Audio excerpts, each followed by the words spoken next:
পাঠান মুক্তির ৭ মাস পর আবারও বড় পর্দায় ঝড় তুলেছেন বলিউড বাদশা শাহরুখ খান। ৭ই সেপ্টেম্বর প্রেক্ষাগৃহে হিন্দির পাশাপাশি তামিল ও তেলেগু ভাষায় মুক্তি পেয়েছে তার প্যান ইন্ডিয়ান সিনেমা জওয়ান। পাঠান দিয়ে যে ঝড় তুলেছিলেন সেটাই এবার সুনামি হয়ে এলো জওয়ানের মাধ্যমে। ভারতের ইতিহাসে রেকর্ড গড়ল শাহরুখের এই সিনেমা। চলুন জেনে নেওয়া যাক ৩ দিন শেষে বক্স অফিসে কত টাকা আয় করল জওয়ান।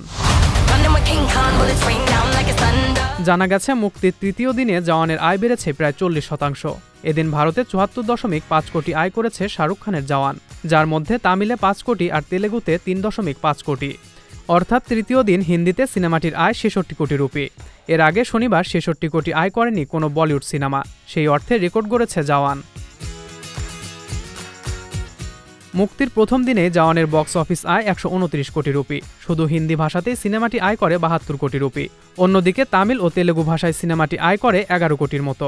সব মিলিয়ে শুধু ভারতে জওয়ান প্রথম দিনে ৮৩ কোটি রুপি আয় করে। এছাড়াও সব মিলিয়ে মুক্তির প্রথম দিনে জওয়ান বিশ্বব্যাপী ১২৯ কোটি রুপি আয় করে। এরপর দ্বিতীয় দিনে জওয়ান বিশ্বব্যাপী আরও ১১০ কোটি রুপি আয় করে। সব মিলিয়ে ২ দিনে বিশ্বব্যাপী জওয়ানের মোট আয় ২৩৯ কোটি রুপি। তাই শুধু বলিউড নয়, গোটা ভারতের সিনেমা ইতিহাসে 2 দিনে জওয়ান এখন সর্বোচ্চ আয়ের সিনেমা। তৃতীয় দিনে ভারতে সিনেমাটির আয় ৮৪.৫ কোটি রুপি আর বিশ্বব্যাপী আয় করেছে আরও ৪০ কোটি রুপি। মাত্র ৩ দিনে সিনেমাটি বিশ্বব্যাপী আয় করে নিয়েছে প্রায় ৩৬৪ কোটি রুপি, যা বাংলাদেশি মুদ্রায় প্রায় ৪৮০ কোটি টাকা। ৭ সেপ্টেম্বর ভারতে ৫,৫০০ সহ বিশ্বের ১০,০০০-এর বেশি স্ক্রিনে মুক্তি পেয়েছে ৩০০ কোটি রুপি বাজেটের এই সিনেমা। সিনেমাটি পরিচালনা করেছেন অ্যাটলি কুমার। সিনেমাটি একই দিনে মুক্তি পেয়েছে বাংলাদেশেও। সিনেমাটিতে শাহরুখ ছাড়াও আরও অভিনয় করেছেন নয়নতারা, বিজয় থালাপতি, সঞ্জয় দত্ত সহ আরও অনেকে।